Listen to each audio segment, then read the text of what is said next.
So here are the steps. No? First, there are two halves of the reaction. No? Class, tignan nyo ito, class. Copper plus electron would happen, class. The copper accepted an electron. Diba? Remember, yung tinatawag tayong Cherowa, okay, gaining electron is a process of reduction. Okay, the agent subjected for that is the oxidizing agent. Okay. So ano nangyari dito, class? Tumanggap siya or nagtanggal siya ng electron? Tumanggap or nagtanggal? Tumanggap siya. Tumanggap. So the copper received electron. So meaning to say, the process or the reaction is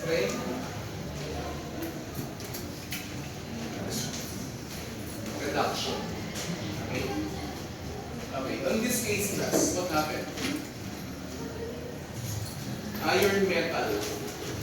Okay. Ano nangyari, class? Tinanggalan mo ng tatlong electron. You remove 3 electrons.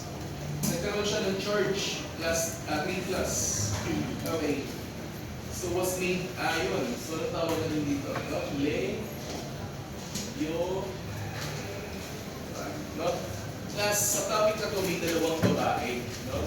Si Jerowa at si Leora. No? Kung ano lang ito. Dito sa sa micro. Now class, Leora means Lucy. Yung electron.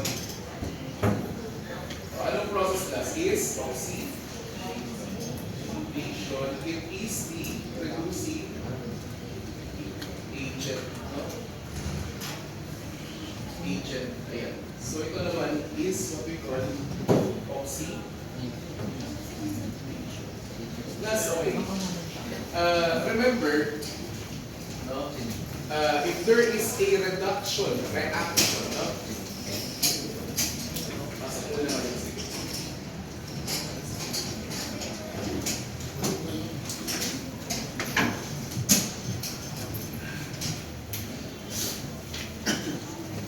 Tapos ulitin ko ha, if there is a reduction, no? It will always be followed by an oxidation. Plus, it's a combo reaction. Ano? So, ibig sabihin, lagi silang magkasama. Ano? Madalas, ina-abbreviate sila as, or shortcut sila as, redox. Okay, naintindihan?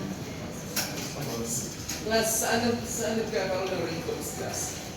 Redox class inside batteries.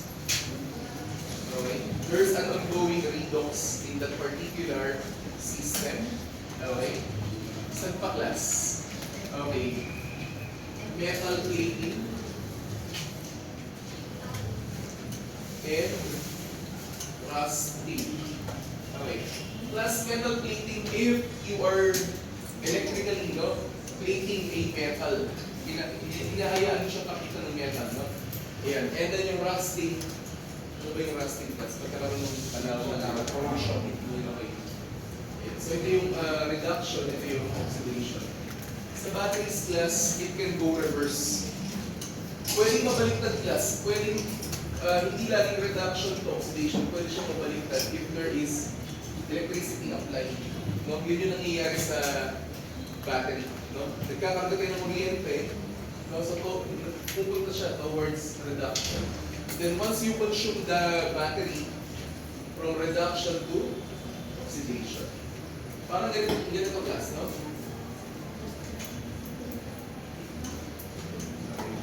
Charging.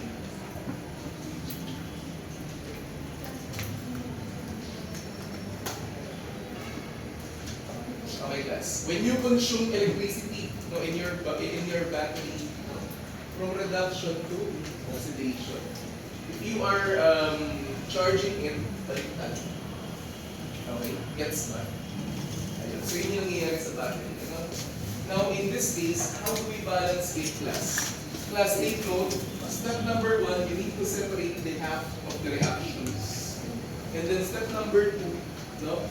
Balance the number of electrons. Notice class, sa first reaction mo, ilan ba yung electron? Isa lang. Dito, ilan yung electron? Tatlo. Class, para mag-balance yung dalawang reaction, where do you need to multiply this? It should be multiplied by, the whole reaction must be multiplied by 3. Okay, so ang mangyayari class ganito, ano? 3 upper plus, okay, 3 electron, okay, and then 3 upper metal, okay? Naintindihan, minultiply natin sa 3 kasi 3 po yung electron dito sa side na to. No? Now, ito naman, do you need to multiply this on any number? Hindi na. So, no? So, hence, you have Fe.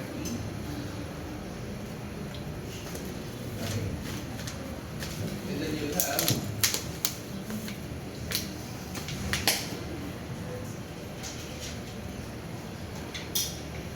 okay. So, meron ka ng dalawang reactions. Okay. Now, what do you need to do, class? You have to combine them, no? Step number 3.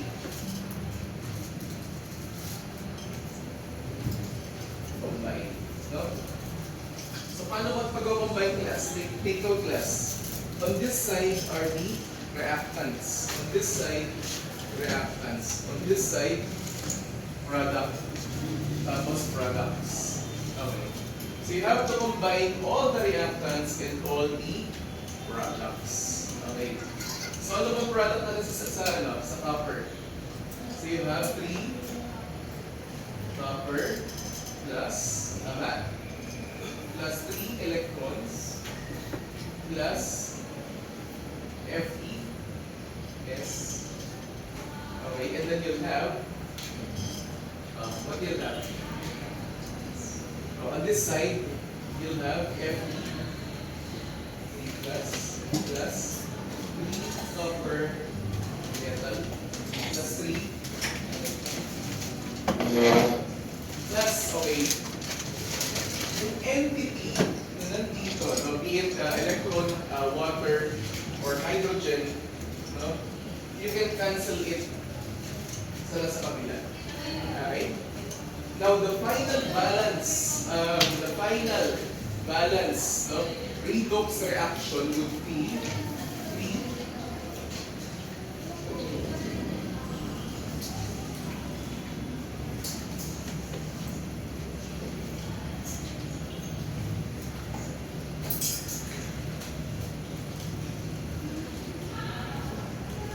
okay. Okay, class. How do you check if it is correct? Class, may tatlo kang copper na may positive 1 na charge. The total charge on your reactants would be 3 plus, on this side, meron kang iron having 3 plus na charge, so we need to say 3 plus 3. Okay? So ito lang yung pareho yung charge nila. So, yeah, so this one is the balance.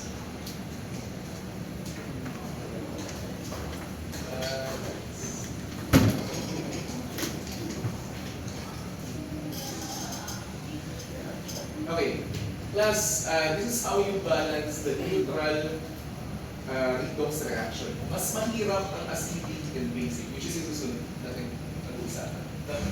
Okay, class, take note, pakitake note. Obserbahan yung mabuti, mag-uusap na kami. Ha?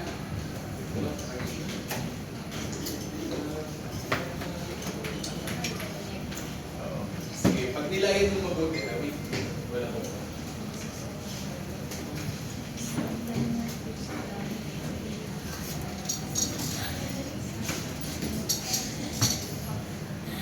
Sabihin.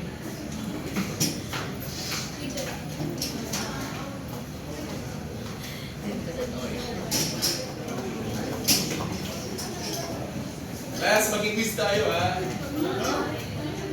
Next week.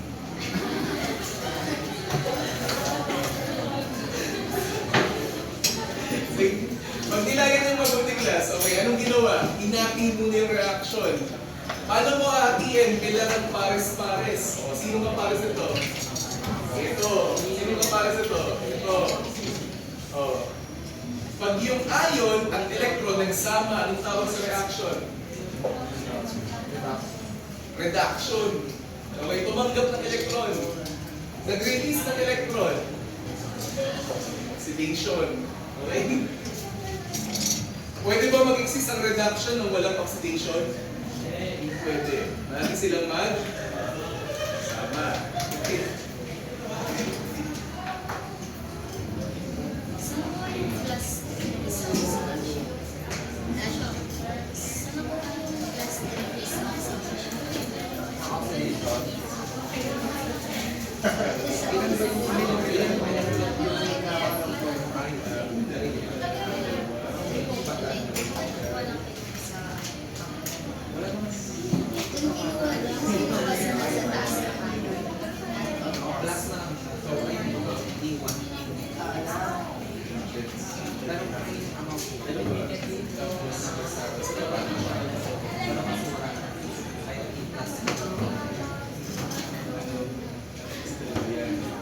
Kasi dito lang natin sa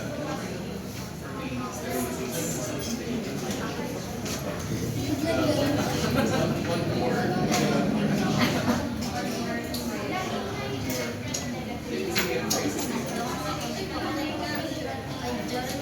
Tapos lagi natin yung emotion na taong growth ba na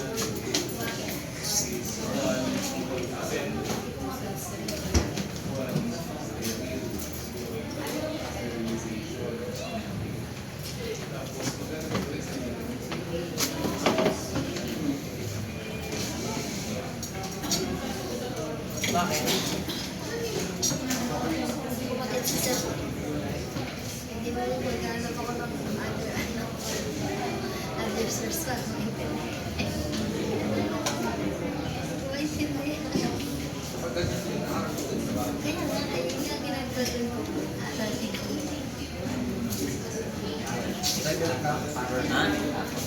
Bili ka ng best. Wala akong pera. Ano ko eh? Bakit yan ganyan mo galing?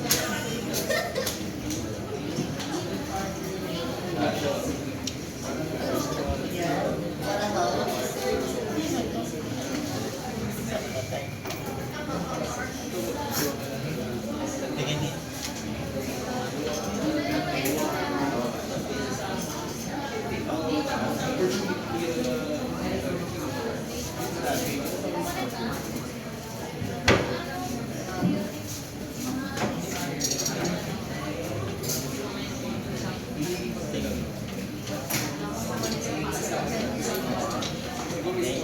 Hello.